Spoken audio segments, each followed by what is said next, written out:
Welcome back to New to EComposer. In today's video, we will explore how to configure site settings. Let's get started. Now, we are in the EComposer editor.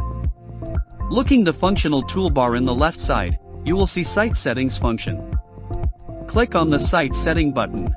Here, you will see that EComposer allows customizing the default settings of all your site's attributes, from site layout, to body text, link, button, image, form, typography, and custom code.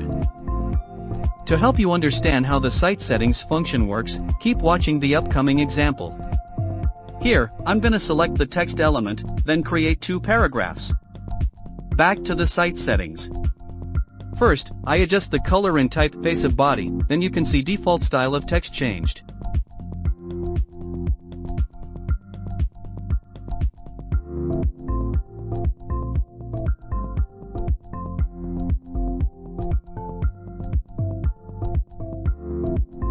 If you want to customize each paragraph style, just go and change the design of it.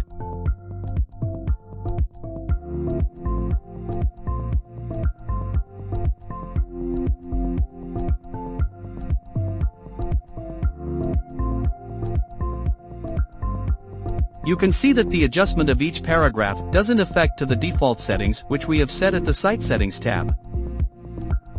To help you imagine how Site Settings function changes your page content's default presentation, I will open a page that I have created before. Let's say, Demo Blogging.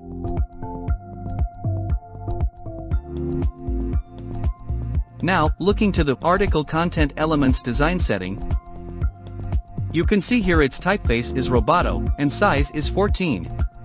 When I click on Reset to Default button, the article content switches to its default settings which I have set in the Site Settings body text attribute. You can start adjust your EComposer default site settings now, to make your page creating path much faster and easier. That is the end of today's EComposer tutorial. Thank you for watching. If you have any questions, feel free to leave a comment or join the EComposer community to get quick support and the latest updates. I'm putting the details in the description below. And don't forget to subscribe to our channels to receive the newest e-commerce page building tips and tricks. See you next time.